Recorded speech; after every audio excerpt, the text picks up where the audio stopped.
It's Adam here for PC Monitors, and in this video I'm going to be taking a look at the Gigabyte AORUS CV27F. As usual, this video accompanies a written review, and you can find a link to that in the description of the video, alongside information about how you can support the work that we do. This monitor uses a 27-inch Samsung SVA panel, or more specifically a Samsung SVA cell with a custom backlight solution, and this offers a full HD 1920 by 1080 resolution, and it has a 1500R curve. The resolution doesn't give you an amazing pixel density, 27 inches, full HD, sort of on the lower end of what you'd expect from a modern monitor really. You can see how large the desktop icons are there, and it doesn't give you the kind of clarity and detail you'd get from much higher pixel density. And it doesn't give you a great amount of useful workspace either, but it's quite usable. Some users would find it quite usable, and it does have its advantages, namely that it doesn't take a lot of GPU horsepower to run good frame rates, and this is a 165Hz monitor, or this monitor supports a 165Hz refresh rate, so it can be useful in that respect. And it is a widely supported resolution for movies. Quite a lot of movie content is just full HD at most. And devices such as games consoles, some games consoles, they'd be limited to the full HD resolution, or for some titles you might want to run them at that resolution anyway for better frame rate or whatever, much as you might as a PC user. So it has that advantage as well. The 1500R curve, this is something which is exaggerated in videos and pictures of the monitor. I mean, I can see even on my camera screen, for example, it looks like there's a kind of a pincushion effect. It looks like it's squeezed in there, and it makes it look a bit weird, to be honest. But when you're actually sitting in front of the monitor, that isn't something you observe. And I adjusted very readily to the curve. It isn't as noticeable as a curve on an ultra-wide screen, for example, or a much wider screen than this with a similar curvature, because it's a 27-inch screen. It doesn't have the same kind of width. And it is something which, to be honest, I found perfectly natural. It kind of just draws you into the experience a bit. It's not something that most users should be afraid of. Of course, some users will prefer flat monitors, especially if they're into design work and that kind of thing, and geometric perfection is their preference there. But for most people, I really wouldn't be put off by the idea of the curve, and it's something I'd actually embrace on this monitor. The screen surface, it's another thing I like to mention quite early on in the videos, and something I like to sort of hammer in a bit later as well, because it's something I'm very sensitive to, and it's something which other reviewers don't really mention enough, in my opinion, or talk about enough, because it does have a great effect on the image in general. The screen surface on this one, it's a light matte anti-glare screen surface. I wouldn't say it's typical for a VA panel, because there's quite a lot of variation between the different screen surfaces used on VA panels, but this one has a nice smooth screen surface as well, a smooth surface texture, and it helps lighter content have a nice smooth look. There's no obvious graininess at all, and in that respect I really have no complaints. It also offers good glare handling, as I'll talk about shortly. From the front, the monitor has a slightly aggressive design, I would call it. Quite a gamery look, but not one in terms of having lots of bright colours or anything like that, but just the sharp lines. And it has a matte black plastic bottom bezel, has a little shiny silver AORUS logo with a little matte area around that, and the stand is a powder coated metal with a dark grey finish, so that has a nice solid look and feel to it. The top and side bezels are dual stage, so they have a slender panel border as well as a thin matte outer plastic component to them. And it's difficult to show you this, but there's also, if you look at just the right angle in the right light, there's a slight blue line on the inner edge of that panel border, and that's perfectly normal. That is a calibration mark used by the machine that puts everything together, and I've seen this on various other curved Samsung panels before, so it's perfectly normal. It's not a defect or anything like that. A light matte anti-glare screen surface is used, which offers respectable glare handling whilst keeping the image free from strong graininess. It actually has a relatively smooth look to the image. It maintains the clarity and vibrancy better than stronger matte surfaces, and the smooth finish as well. I mentioned this elsewhere in the review. I quite like it. It also has a curve, 1500R curve to the screen, and this is something which is exaggerated in pictures and videos, and again I mentioned that elsewhere in the review. Also at the front you'll notice that there's a power LED there and the joystick used for the OSD controls beneath the AORUS logo, and that's all explored in a separate video, the OSD video. At the side you can again see the fairly angular design, and you can see the stand from this angle in all its glory. It offers decent ergonomic flexibility. You can adjust the height of the monitor, you can tilt it backwards, and you can tilt it forward slightly. You can also swivel it left and right a bit. At the rear, the monitor is mainly matte black plastic. There's a little shiny silver AORUS Falcon logo in the centre. There are these wings there which house the RGB Fusion lighting feature, the RGB LED lighting feature, which is controlled by Fusion software, and that is shown off in the OSD video. The stand attaches centrally, and you can remove it by pinching that quick release mechanism, and that will reveal 100 by 100mm VESA holes. Another subtle detail is the slogan there, "Team up, fight on." So that's one of the AORUS slogans.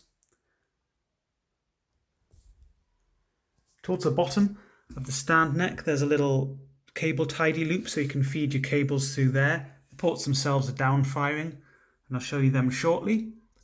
So you've got an AC power input, which means the monitor has an internal power converter. There is a K slot, Kensington Security lock slot. There's a 3.5mm headphone jack and a 3.5mm microphone jack, and the microphone jack has ANC, active noise cancellation technology on this monitor. There are two HDMI 2 ports which support adaptive sync, including FreeSync on compatible GPUs and systems. There's a DisplayPort 1.2a input which supports adaptive sync, including AMD FreeSync and NVIDIA G-Sync compatible mode. And there are two USB 3 ports plus a USB 3 upstream port. I'm now going to talk about the contrast performance of the monitor, and to start off I like to talk about something called black crush. This is a characteristic that affects all VA models to various degrees, and what it means is the area of the screen that you're looking at directly, which is in line with your eyes, or in this case the camera, details are a bit blended, a bit more blended than they should be, darker details. Basically the dark shades appear darker than they should, the perceived gamma there is higher than it should be, and that means that they blend into the black background more readily. So I'm using the Lagom tests for black levels here. What you see on the video, as with other sections of the video, it doesn't represent what the screen actually looks like firsthand, but I can show you the relative effect. So basically the blocks on the top row, they look more blended than they should. The first few, with the monitor that correctly tracks the 2.2 gamma curve, as this does according to my test settings and the measurements I took, the first few may well blend in quite well, they should blend in quite well, but the last three blocks on the first row there, they shouldn't be as blended as they are here. They are faintly visible, they probably aren't on the video, but to my eye they are faintly visible, so it's actually not too bad, the black crush on this model, but you will notice that if you go off angle, the visibility improves significantly. So in other words, the perceived gamma changes, the perceived gamma becomes a lot lower, whereas from a direct frontal viewing position, the bit that you're directly looking at, visibility is decreased. And the same thing occurs if you move the blocks to different sections of the screen. This is actually exaggerated a bit if you're close to the screen, and it's probably not coming out on the video properly, but I can now see that fifth block and the fourth block quite clearly against the background. It's still quite subtle, so it's probably not going to come out on the camera compared to that. And the camera's probably just adjusted itself, so it's really difficult to show this on a camera. I will show you some in-game examples, but basically the black crush on this model, it's about as slight as I've seen on a VA model, so it's not something I worry about. It's only really a minor point, it's something that does affect all VA models to various degrees, so it's just something to be aware of. I'm now on Shadow of the Tomb Raider, and I'm going to talk about contrast performance using some in-game examples. Before talking about the contrast specifically, I'd like to point out that there's a bit of a flickering issue on this monitor. It's something which I actually would expect Gigabyte to address in an upcoming firmware update. I mean, I can't promise that they will, but they have been very proactive about firmware updates. and they've already updated the firmware once before I'd even got the monitor, or before I'd started testing it. There was a firmware update available, but for some scenes in games, this one for example, you can see that there is a significant fluctuation in the brightness levels, or flickering if you prefer, as you look at the wall from a slightly different position. It only occurs in some scenes, and to be honest, I don't really notice it when I'm sitting in a brighter room, which I do most of the time, because the fluctuation in brightness isn't massive, so it's not a complete sort of change of the backlight from nearly zero luminance to full luminance or anything like that. But if you're sensitive to flickering, it could certainly be something to be aware of. It could be bothersome. The only way you could get rid of it is to set the backlight brightness to 5, which is very low indeed, extremely low. I mean, you can look in the review. I've got a passage talking about this. I think that's probably below 40 candela per meter squared, or something around that, maybe below 50 candela per meter squared. So it's a very dim level, which most users probably wouldn't want to use. But hopefully Gigabyte will fix it. I have made them aware of the issue, so it's something which they can hopefully look into, and they are very proactive, as I said, with firmware updates, and users can easily upgrade firmware themselves using the OSD Sidekick software.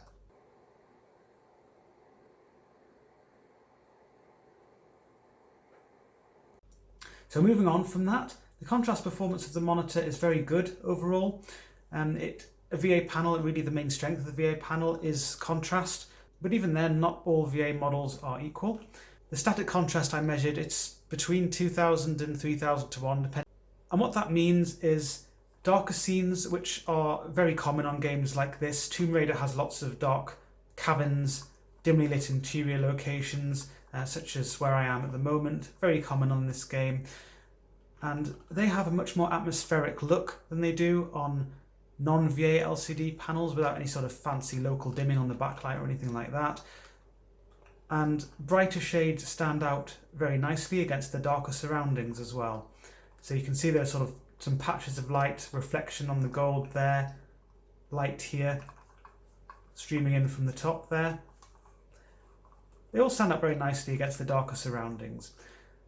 As a VA model, there are a few slight imperfections with the contrast performance to be aware of. There's the black crush, which I mentioned before, which masks a bit of detail. So some of this detail, actually there's quite a lot of quite subtle details which are visible, which on some VA models wouldn't be visible. So as I mentioned, the black crush is actually rather low on this model, but sort of around the plant pot there, the shaded area is a little bit more masked than it should be, whereas if you view it a bit further away from the central position, then there's more detail.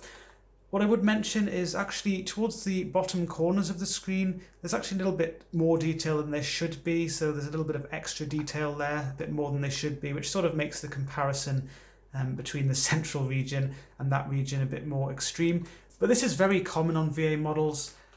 It's just to do with the perceived gamma changes, and if you move your head or you're viewing a different part of the screen, then it changes again. But basically the central cone, if you like, where things are more blended, that's your black crush. Then further out, things are less blended. They appear more or less as they should be for most of the screen. But it doesn't really detract from the atmosphere, in my opinion, because the black crush and the changes in the detail level aren't extreme enough to really do that. But you can certainly benefit from the strong contrast. And there isn't anything like IPS glow to worry about. There is a bit of VA glow, but that is really quite low on this model. And my camera, as it doesn't allow proper flexibility when I'm recording videos, unfortunately, it does actually exaggerate things. So you can see a big bloom there on the video. In reality, that is a lot more subtle. You can see it towards the bottom as well. But there is a bit of VA glow, which lightens up those kind of areas a bit. But again, it's nothing like IPS glow. It doesn't have the same kind of effect on the detail levels, and it doesn't affect the atmosphere to the same degree. And actually, compared to some VA models, the VA glow is quite low on this model. The other aspect, which I always like to talk about, the screen surface, I've already mentioned really, is no obvious graininess, has a good smooth look to these lighter shades, so that's very nice indeed. I'm now going to talk about the colour reproduction of the monitor. And to start off, I always like to use the Lagom test for viewing angles. That's lagom.nl, the website. As I'd mentioned, there's black crush on this monitor due to some perceived gamma shifts, and you observe them from a normal viewing position. You can also observe perceived shifts in saturation due to the changes in gamma at different points of the screen. So the central region of the screen, things look more blended on the Lagom test here. This sort of highlights some weaknesses in the viewing angle dependency of the gamma curve. That's what this test is designed to show. So centrally, things look more blended. It's a bit more obvious when you're closer to the screen. So I was sitting a bit far back then, sorry about that. So you can see that, or hopefully you can see that things are more blended. The kind of slightly greenish look to the striping of the text towards the center of the screen, whereas further out towards the corners in particular, you can see a kind of orange and red striping. And this all shifts as you move your head. So the bit that you're looking at directly has the more blended appearance, or where the camera is looking at directly, whereas other areas look less blended and more red. It's difficult to show on the camera because the camera sort of just captures all sorts of strange things. But if I move on to the solid blocks, it's a bit clearer perhaps. The purple block, that appears a bluish purple throughout, but there's more of a pink tint towards the bottom of the screen and the edges of the screen. And as you move the camera or you move your head, that pink hue shifts readily, along with head movement. The red block appears a good vibrant red throughout, but it has more of a burnt appearance towards the bottom and the sides of the screen, more so towards the bottom on this model, and it appears just less saturated in that region. Very saturated or highly saturated in comparison further up. And again, if you're close to the screen, that kind of difference can be exaggerated somewhat. The green block, that appears a pretty nice consistent green throughout. It's technically a saturated green chartreuse colour, that's the name of the colour itself, and it's shown quite well on this model. It has a slightly yellowish hue to it. It doesn't look as green as it would on a model with a much wider colour gamut, but it actually doesn't have as much yellowing as it does with many monitors which would track the sRGB colour space more closely. And I'll come on to the colour gamut of this model shortly, but it's sort of one of the key features of this is a slightly extended colour gamut. And towards the bottom of the screen there's a little bit more yellowing, and this kind of shifts a bit with head movement, but this block is actually quite consistent. The blue block is very consistent, really no complaints at all. You might see on your unit or specific units, you might see sometimes there are some shifts in brightness, but they're not really related to the viewing angle performance, they're just uniformity issues and they can affect any unit of a particular model. I'm now on Battlefield 5 and I'm going to talk about colour reproduction using some in-game examples. As I alluded to just before, this monitor has a bit of an extension beyond sRGB with its colour gamut. It actually covers 90% of the DCI-P3 colour space. That's actually specified by Gigabyte AORUS and measured by myself as well. So what this does is for content like this, so I'm running this game in SDR at the moment, and it's designed as usual with the sRGB colour space in mind. And when you're looking at sRGB content, such as this game, on a monitor like this with a more generous colour gamut, you do get extra saturation, extra vibrancy if you prefer, so things just look like a more saturated version of the intended shade, and many users do actually like this look. It's something that they've become accustomed to because smartphones even these days have quite a wide colour gamut, laptops, various other devices, TVs as well. Having a bit of extra saturation vibrancy, it's something that people quite like sometimes. It's not an extreme amount of extra saturation, so things don't look cartoonish or weird in my opinion. They just look like a more saturated version than intended. So there are some really nice autumnal browns and nice vibrant oranges and reds for the fire. Some of the yellowish oranges look more orange than they should, more of a reddish orange, and some of the orange hues look more red than they should, if that makes sense, because of the colour gamut. The monitor maintains a really nice variety, so you don't get things crushed together, and that's what you get if you just increase the digital vibrance control on the NVIDIA control panel, for example, or if you adjust the saturation levels in your AMD graphics driver, or if you use a similar setting on the monitor. This monitor has its digital saturation adjustment setting as well. I can't remember what it's called off the top of my head. Something like color vibrance. I'm not really sure, but anyway, what that does is it pulls shades closer to the edge of the color gamut without expanding the color gamut itself. So it basically compresses everything together and it makes things look very unnatural.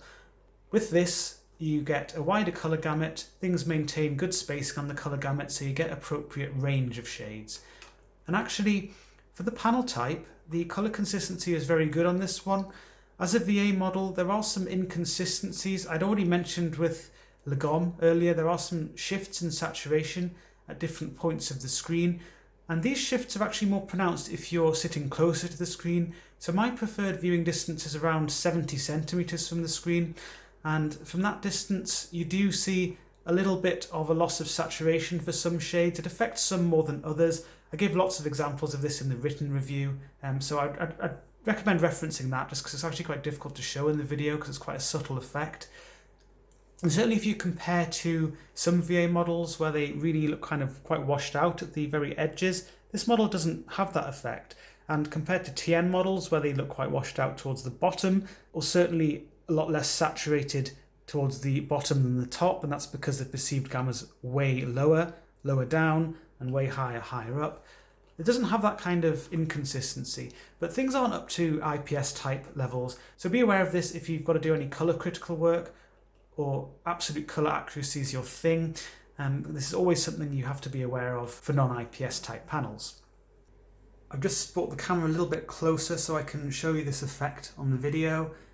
You can see the wood there has quite a rich, slightly reddish look to it. The reddish hue to it's actually slightly from the color gamut being extended beyond sRGB, so it's a little bit redder than it should be, but it's not extreme.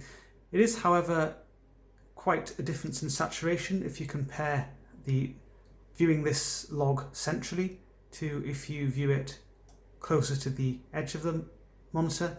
So you can see it looks kind of a bit more faded, but from a normal viewing position the effect isn't as pronounced. And if you're not going to use the monitor for color critical work, photography, that kind of thing, I wouldn't worry too much about the issues. And that's not to say that you can't use this monitor for colour critical work at a sort of hobbyist level in particular. Some people certainly do use VA models for such things, but if it's something you take very seriously, I would consider IPS type panels the better option just because of their excellent colour consistency. I'm now running the game and indeed the monitor in HDR, and you will notice when you go into the menu, if you're running HDR, first thing to note, the picture menu, grayed out. That's because HDR requires automatic adjustments and a close communication between the GPU and the monitor and the game basically. So things are all controlled automatically, and that's good to see actually because the AORUS AD27QD gave the user far too much control in the menu system, and it basically ends up messing things up if you change some of these things. What I would mention though, something I might have quite like to see, when you're running under HDR, I mean, you'll notice straight away things look very different, or hopefully you'll notice that things look very different. The same scene I was just showing you before in the color reproduction section. One of the reasons it looks a bit different, it's not necessarily obvious on the video, but there's actually a sharpness filter applied, so things are over sharpened a bit, and it's a sort of moderate sharpness filter. Not everyone likes this kind of thing, and you can't control it, you can't disable it. There isn't any kind of sharpness control in the OSD when you're running under HDR, so I think it would have been nice to have some flexibility to disable that or reduce it, but that's not something they've given you.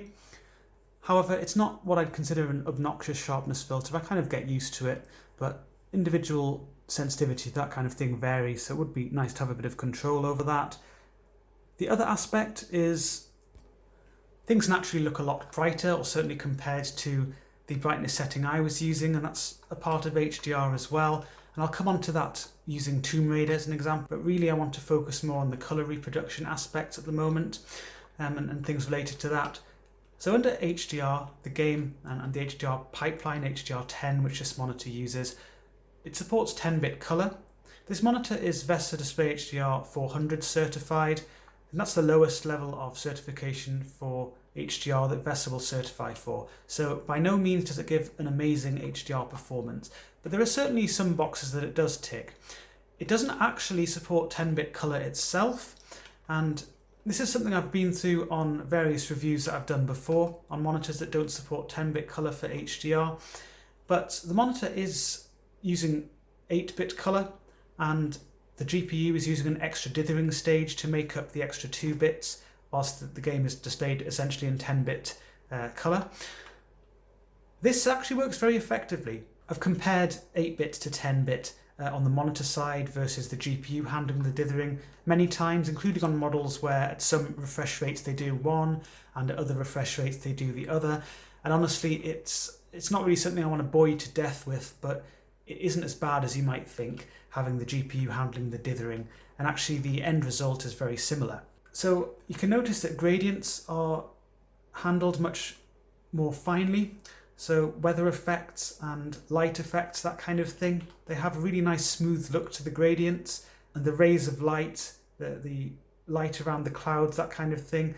There's a sort of nice variety of light shades there and a nice smooth progression with the gradient. This isn't something I can show you on the video as with pretty much everything else, but it's certainly something you can notice by eye. Another aspect is at the low end for the darker shades. HDR gives you a nicer nuanced shade variety, so shaded areas such as this around the wheel there and under there, also under this vehicle there. There's just a nicer variety of shades, a nicer nuanced shade variety. Lots of very closely matching dark shades which are really brought out in a nice way under HDR. This is very different to what you would have if you simply reduce the gamma on a normal monitor under SDR. That just makes things look flooded. On this, there are plenty of very dark looking shades, but a nicer variety. And actually, to some extent, overcomes some of the black crush, which I mentioned before, just with the finer control. And this is all something which you can notice under HDR, even on this monitor. It doesn't have fancy local dimming or anything like that, and that's something I'll come on to with Tomb Raider when I talk about contrast. But just sticking to colour for now. Colours are more muted under HDR, a bit more muted in general, and that is completely intentional. It's because, as I mentioned before, 90% DCI-P3 coverage on this monitor, and the HDR pipeline actually uses the DCI-P3 colour space as its target, or targets good coverage of the DCI-P3 colour space, rather than just relying on sRGB. That means that the shades are actually more appropriately mapped to the extended gamut, and they look more as the developers intend. So that means that some of these shades are more muted, but they actually still have good saturation, and where it's required to have a good vibrant look to the shades, for example the flames here, the fire, the sparks, they have a really nice intensity that's way beyond what you see on an sRGB monitor or within the confines of the sRGB colour space. So certainly when there are vibrant elements required, the dark green paint there as well, another example, they certainly have that look. Whereas the elements which are a little bit overblown before, for example I mentioned the wood there had a slightly too much of a red hue, and some of these autumnal colours were a bit more red than they should be, essentially toned down. The fire as well, you don't get the sort of oranges verging on red where they shouldn't. Things look more appropriate. Another thing I'm happy to report is HDR is similar on this monitor whether you're using an NVIDIA GPU as I'm using right now, or you're using an AMD GPU. That's very different to the Gigabyte AORUS AD27QD which I reviewed earlier. This looks pretty much washed out and quite wrong on the NVIDIA GPU, but looked a bit better on the AMD system. So having a decent HDR performance on both of these is good. I'm now in Shadow of the Tomb Raider, and I'm going to continue to talk about HDR, and I am running this game in HDR, the monitor's in HDR, but I'm going to focus more on contrast performance now. Now, the good aspects of HDR on this monitor again shine through on Tomb Raider. So the colours are more appropriately displayed, a little bit less saturation for the oversaturated shades, but things look nice and vibrant. There are lots of nice lush greens. Lara's skin as well looks more appropriate. It looks a little bit too tanned under SDR, sorry. So that's all nice. Again, the nuanced shade variety, that kind of applies as well. But one issue, a big issue under HDR when you're looking at a display like this, which is only VESA Display HDR 400 certified, it doesn't support any sort of local dimming on the backlight.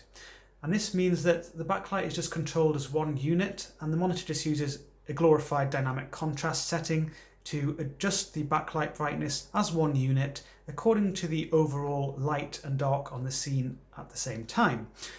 So what you don't get in a scene like this would show it very nicely on a monitor with a higher HDR capability and fancy local dimming, etc.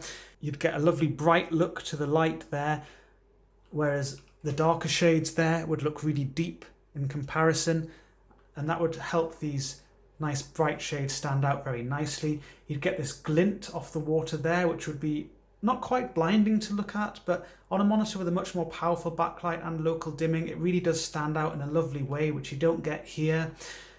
The glint on the waxy leaf surface as well, it's really just completely lost on this monitor, and any VESA Display HDR 400 monitor for that matter. So in other words, high dynamic range isn't really so dynamic. So that's really one key aspect of HDR, really the key aspect for many users, which you just don't get at all on this monitor. So yes, there are advantages as I've gone through, but when it comes to the contrast performance, there's no advantage whatsoever to HDR on this monitor. The static contrast remains unchanged. Because it's a VA panel, it's reasonable, but you don't get an advantage from any local dimming because there isn't any. So to sort of talk a bit more about this, on a monitor with a really good HDR performance, I'm talking VESA Display HDR 600 or 1000 or potentially higher these days. There's VESA Display HDR 1400, but I haven't actually tested any displays of that sort yet. They really provide much better variety of brighter shades. I had mentioned that the gradients are more smoothly handled, and that is true. Things just look like a huge ball of light on the video, but actually there's a nice variety of shades there. But really the upper end there, the really bright shades aren't as bright as they should be, and the dimmer shades there are not as dim as they should be, even though the 10-bit color reproduction does help with that nuanced shade variety. So there is just sort of a lack of depth when there's bright scenes, bright elements at the same time. And I'm going to go a little bit deeper into the level here to show you some more examples of this, some more specific examples. I'm now a little bit deeper into the level, and this scene here on a monitor with a really good HDR specification, so a very nice implementation of VESA Display HDR 600 at the very least, you'd get a very natural look to the daylight. Things would look very bright, but not universally bright. On this model, because it doesn't have local dimming, the brightness is fairly bright, but it doesn't really have this sort of natural look to it. The brightness from the daylight isn't as intense as it should be, whereas the darker areas don't look as deep as they should. So there's a good mixture of light and dark here on this scene. On this monitor, it really doesn't show it in all its glory at all. But because of the strong native contrast of the panel as a VA panel, you do at least get reasonable depth most of the time. So in this scene here, for example, the darker shades don't look completely flooded as they might on some models, and again the camera does exaggerate this. You can see too much VA glow, etc. On the video, but in reality things look quite decent, and certainly if you're not sitting in a dark room as I am right now, or a dimly lit room as I am right now, then things look quite decent for these kind of scenes.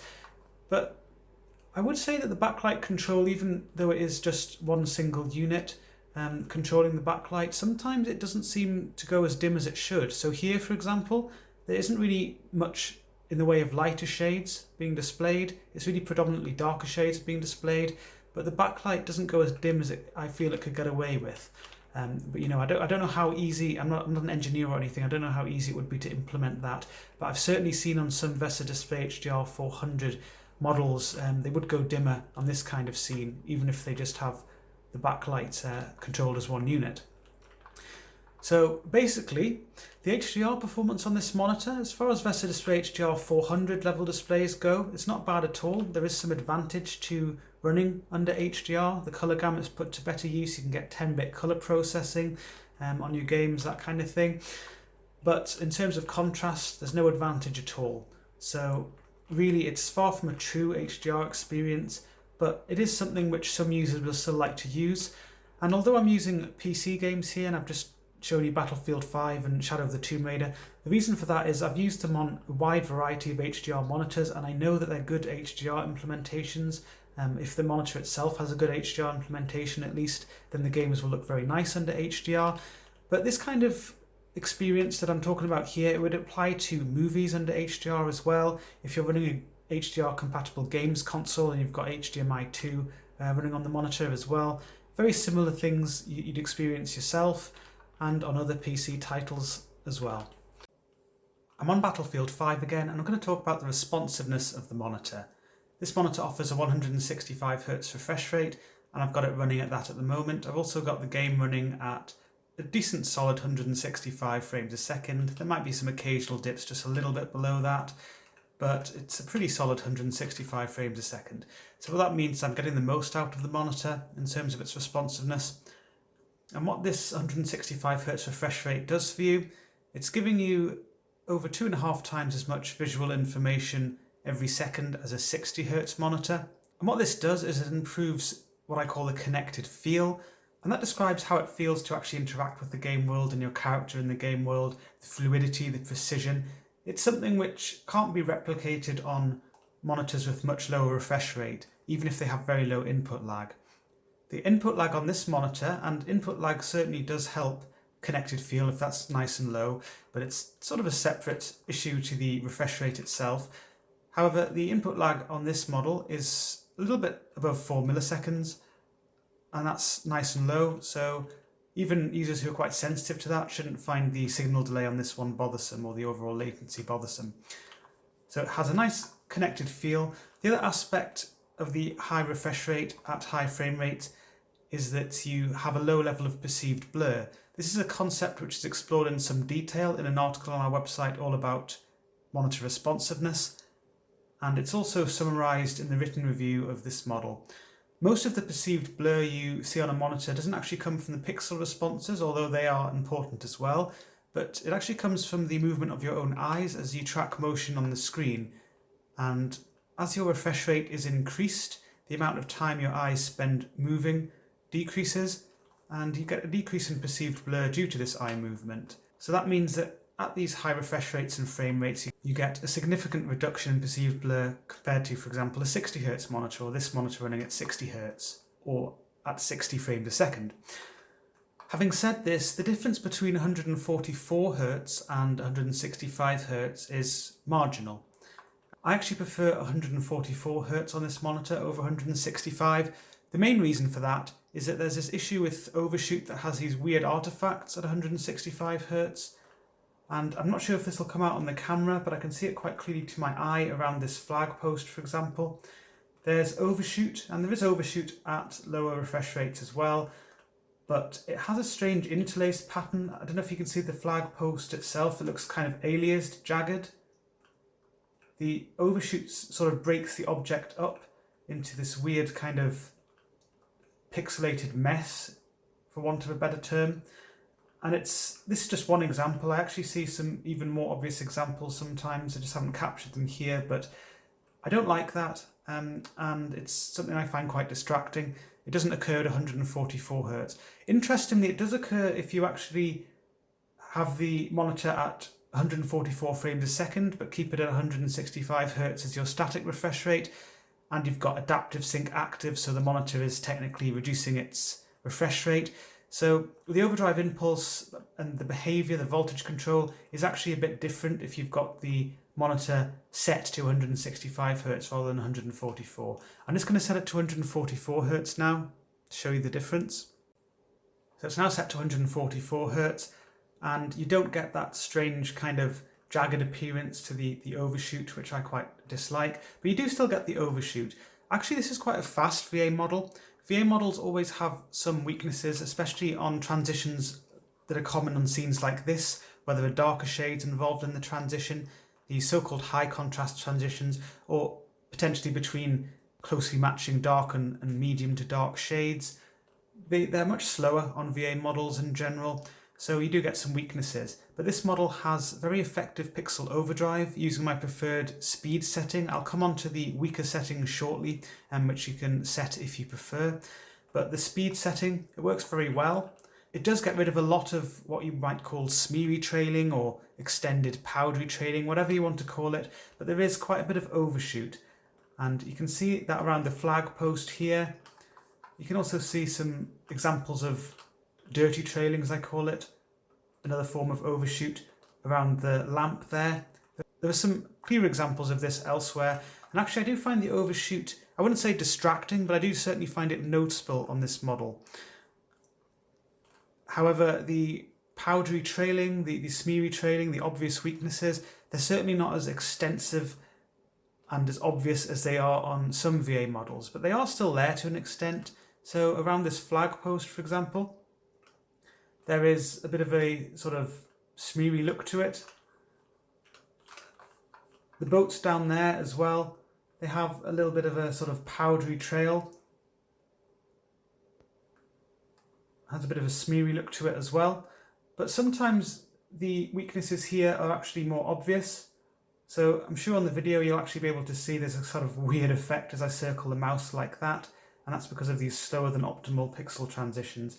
There's also a bit of what I call breakup trailing, and that's whereby some of the shades contained within the boat, or indeed the background it can be, they kind of leach out as if you're wetting a page with water-soluble ink on it, and it kind of flows out a bit. It has that kind of effect, a little bit of a colourful effect to the trailing. But on some VA models, this would be way more extensive and have a kind of smoke-like appearance.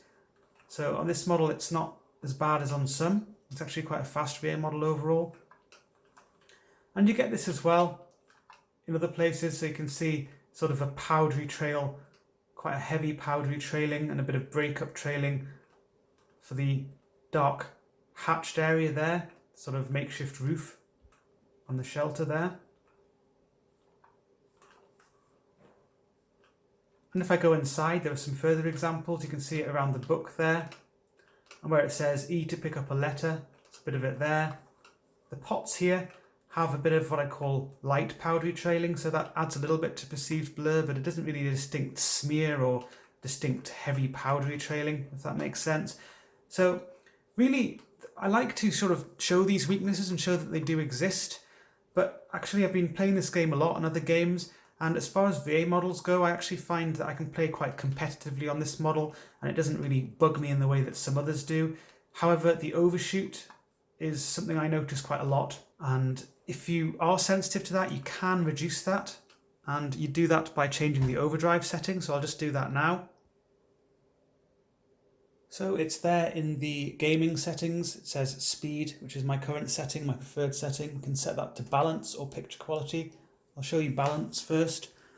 What this does is it does get rid of that overshoot, but it replaces it with quite a lot of powdery trailing, and it has quite a smeary appearance in places.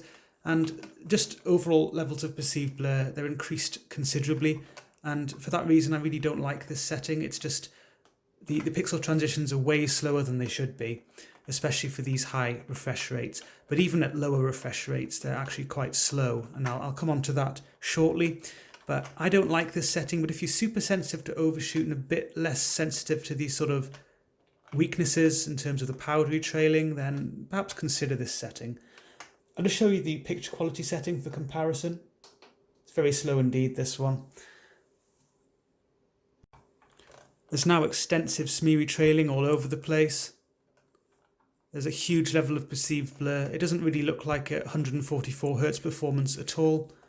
It's really quite messy. I liken it to being drunk when you're playing a game. There's a sort of dizzying effect. It's really uncomfortable. So I don't really think this setting is going to be preferred by any user, really. You might also notice in the video there seems to be some sort of hatch markings on the monitor. You can see that in the video. It might come and go. That's just moire from the camera. It's not something on the monitor itself. Because of the pixel density of this monitor, it's very difficult to actually capture the motion or the screen in a way that doesn't show that without putting the camera miles away from the monitor, which is bad for other reasons. So there isn't something from the monitor, it's just from the camera, so don't worry about that particular aspect. I also would mention that at 165 Hz, if you're using that and you're getting 165 frames a second, or at least above 144 frames a second, so you're actually getting some benefit from 165 Hz, you still get this sort of smeary trailing or the weaknesses in terms of the slower than optimal pixel transitions. And actually the trailing is a little bit more pronounced in some places because the pixel response requirements are increased as your refresh rate increases and your frame rate increases, but the monitor doesn't speed up its pixel responses. It can't speed these up without extreme overshoot. So it doesn't really help in that respect. It actually hinders it. And if you set the monitor to a much lower refresh rate, then these sort of weaknesses, they do reduce a bit, but they are still there to quite an extent. So I'm going to talk about adaptive sync, and I'm going to show you the monitor running at lower frame rates and refresh rates, and I'll talk a little bit about this. I'm now on a different scene on Battlefield 5. Most of the pixel transitions here are between lighter and medium shades, the kind that the monitor performs very quickly. And the overall level of perceived blur is a lot lower here than where the darker transitions are dominant. There are some darker transitions, so you can see sort of the dark shades there, for example. So there's a little bit of the powdery trailing around there, some more of that here. There are also some other examples of overshoot here, because the lighter transitions do show a bit of halo trailing in places. It isn't just for the darker transitions that you get this. The halo trailing, you can see behind the object here to the left of the object, or hopefully you can see it on the video, sort of a bright overshoot trailing, halo trailing. It's brighter than the object and it's brighter than the background, which is why it stands out a bit. So I'm just showing you these so you get an idea of how it looks at high refresh rates and high frame rates. You don't really see it behind the walls of buildings or anything like that. So it's not really widespread on scenes like this. It's still there though. This monitor does support adaptive sync though, so I'm just going to increase my graphics settings and talk about this. I've now increased my graphics settings and you'll see that the frame rate counter, which is towards the top right of the screen, it does sometimes dip below 144 frames a second, gets close to 140, sometimes dips a little bit below that. Now without adaptive sync, you would get obvious tearing if you had VSync disabled, or you get obvious stuttering if you had VSync enabled.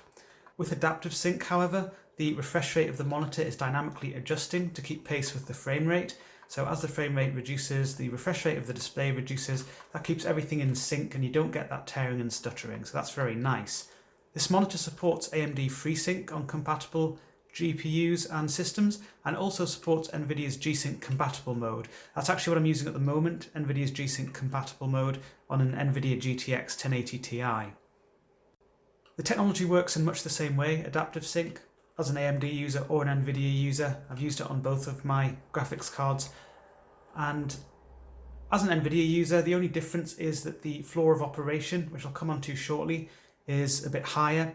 So with AMD, you will get between 48 and 165 Hertz with the monitor dynamically adjusting, and the ceiling of operation, that depends on what static refresh rate you've selected. So for example, I've got 144 Hertz selected, so that means that'll be my ceiling. On the NVIDIA GPU, like I'm using at the moment, the floor of operation is 65 Hertz. It doesn't make a big difference though, because the monitor also supports LFC, low frame rate compensation, or as an NVIDIA user, an LFC-like technology. And what that means is the monitor sticks to a multiple of the frame rate with its refresh rate to keep tearing and stuttering at bay. So at the moment, I've only got a few dips below 144 frames a second, but I'd still get, to me, obvious tearing and stuttering. Sensitivity to tearing and stuttering does vary. Not everyone will find this technology as sort of magical as other people, but I really do appreciate it, even with these slight dips.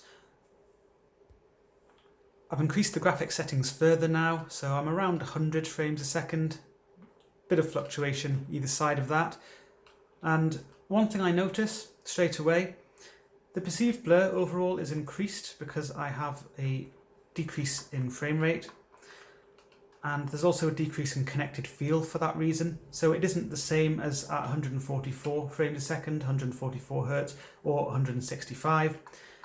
But it's still quite decent. You know, you're still getting triple digit frame rates, so there's still decent connected feel, and the level of perceived blur is quite good overall. One thing to note, FreeSync, adaptive sync, it doesn't employ variable overdrive like NVIDIA G-Sync monitors with the module do. So what they do is they tune the pixel overdrive to various different refresh rates So as your frame rate dips, the overdrive is retuned, and that's a good thing because with adaptive sync models like this, things are basically tuned to your highest refresh rates, and as the refresh rate reduces, because your frame rate's reducing, you have excessive amounts of voltage for the lower refresh rates and things aren't as tuned well in terms of the pixel overdrive, and that basically gives you more noticeable overshoot. So if you do notice overshoot on an adaptive sync monitor at its maximum refresh rate, and that is quite strong on this model, moderately strong, it will then become increasingly strong as your frame rate dips and your refresh rate dips if you've got adaptive sync active. So you can see that halo trailing, it's even brighter now, a bit more colourful.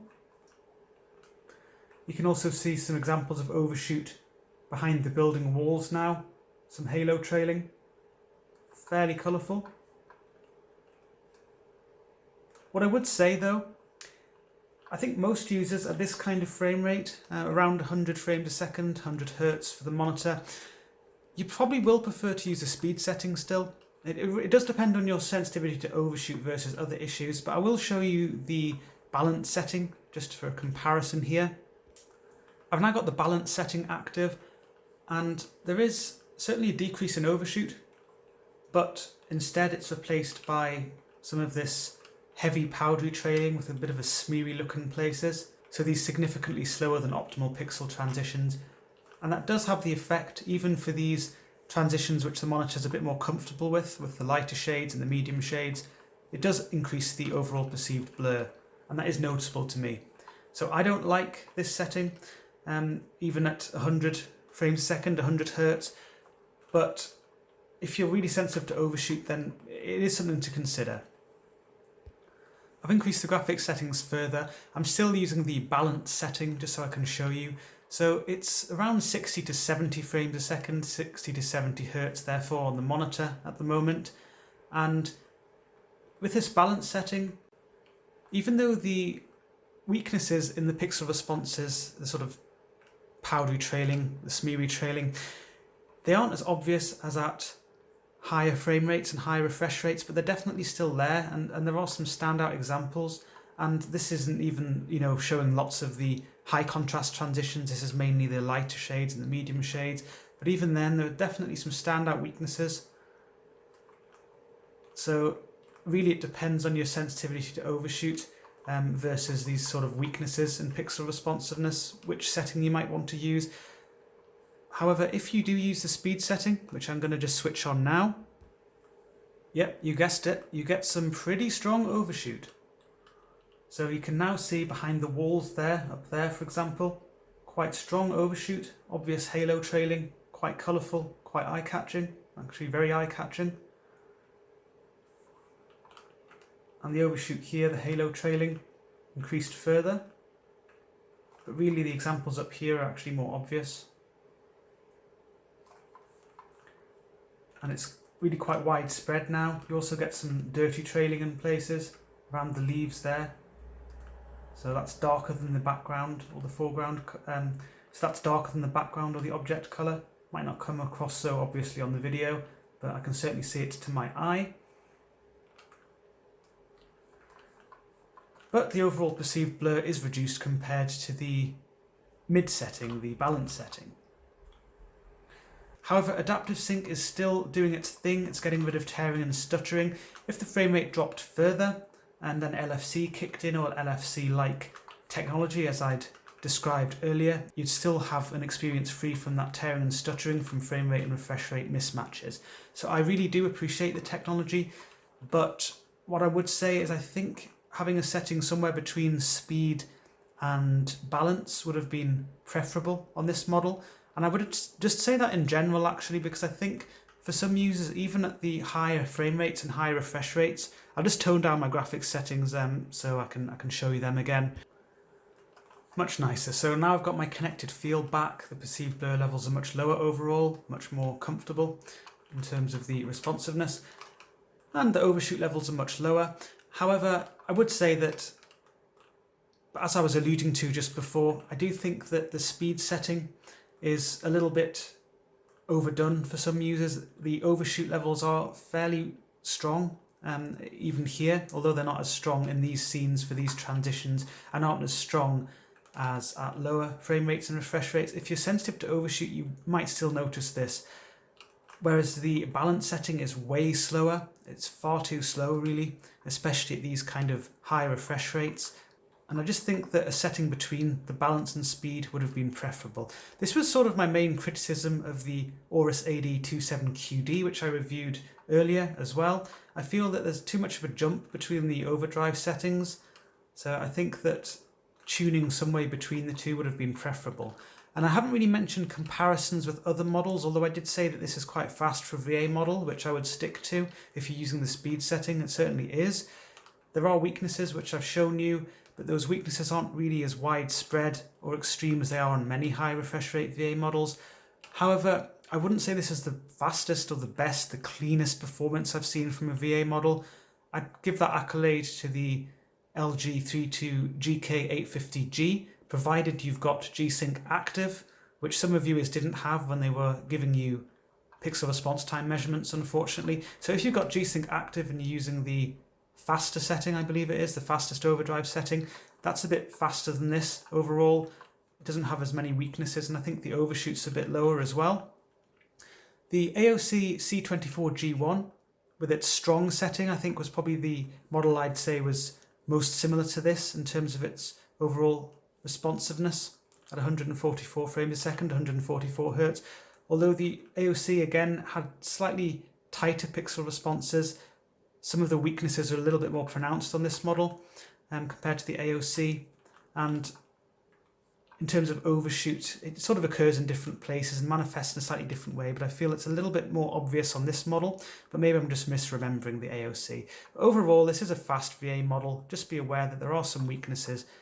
Just before wrapping up the review, the responsiveness section there was cut slightly short, and that's because I had recorded a section, or thought I'd recorded a section, but my camera had overheated and it wasn't actually recording.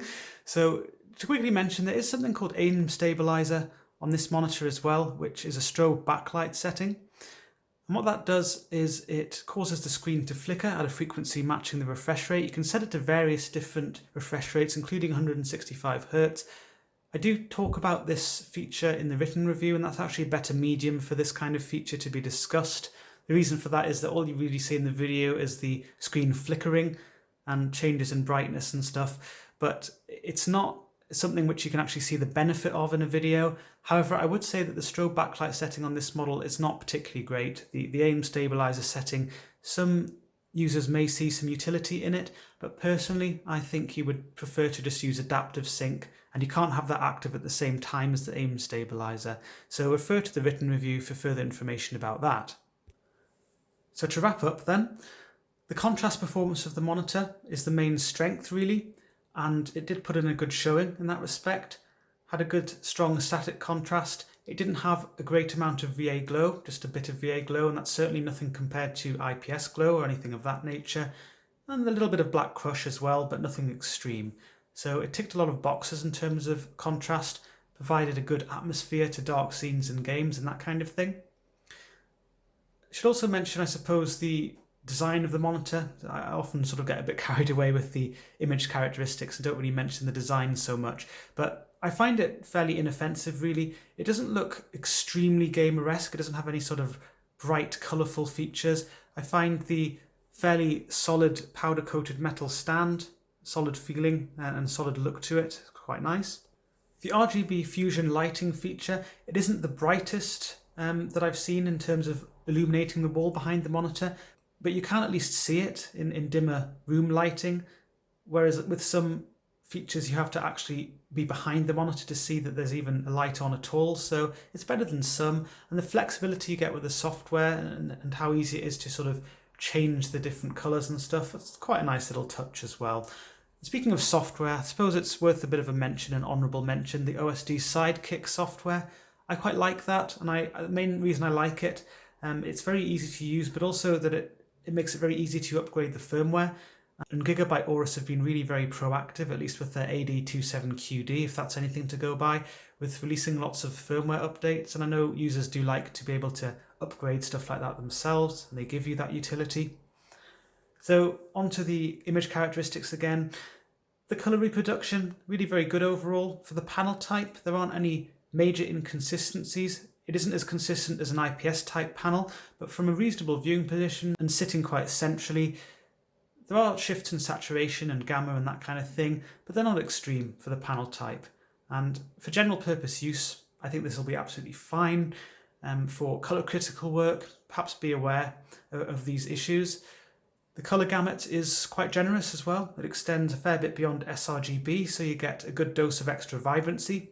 Things look more saturated than they should, but it's quite a balanced extra saturation and it's not extreme. So I think most people will find that quite pleasing. The responsiveness of the monitor, the main weakness of VA panels, and this is really no exception, but it does have a nice high refresh rate, although I don't actually like the 165 Hz refresh rate because there is this strange artifacty look to the overshoot, which I found particularly unpleasant to look at. So even if you've got it set to 144 Hz, you're not really losing much, but you do lose that annoying effect to the overshoot. But there is quite a lot of overshoot still.